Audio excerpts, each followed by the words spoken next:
இந்த பூத குழந்தைய கொல்றதுக்காக கொதிக்கிற எண்ணெய் சட்டியில அந்த குழந்தைய போடுறாங்க. ஆனா அந்த குழந்தை அதை ஒரு ஸ்விம்மிங் பூலா நினைச்சு துள்ளி குதிச்சு விளையாடுது.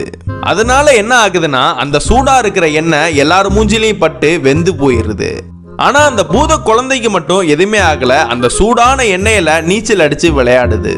இதனால அங்க உள்ள எல்லாரும் என்ன பண்றாங்கன்னா அந்த பூத குழந்தைய புடிச்சு அந்த பானைக்குள்ள அடைச்சு அந்த பானையோட அந்த குழந்தைய வேக வைக்கிறாங்க.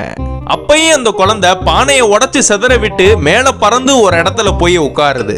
சுத்தி நின்னுட்டு இருந்த எல்லா உடம்புலையும் அந்த பானையோட பீசஸ்னா குத்தி கீழே விழுந்து கிடக்குறானுங்க. அதுக்கப்புறம் அந்த நாட்டோட இளவரசி 2 கோடாலிகளை எடுத்துட்டு வந்து அந்த பூத குழந்தைகளை வெட்டுறதுக்காக நிக்கிறா. அதனால் பார்த்து அந்த பூத குழந்தை அதோட ஷேப்பை ஒரு பால் மாதிரி மாத்திக்குது. இவ்வளவு அந்த பூத குழந்தைய 2 கோடாலிகளை வச்சு கொத்து புரோட்டா போடுற மாதிரி தட்டி தட்டி தோசை மாதிரி தட்டையா மாத்திடுறா. இப்ப அதை கொண்டு போய் வேக வைங்கன்னு சொல்றா. அவனுங்களும் கொண்டு போய் அதை வச்சு மூடியனா போட்டு மூடி வேக வைக்கிறானுங்க. கொஞ்ச நேரம் கழிச்சு அந்த மூடியை திறந்து பார்த்தா அந்த குழந்தைக்கு எதுவுமே ஆகல. எழுந்து நின்று டான்ஸ் ஆடுது.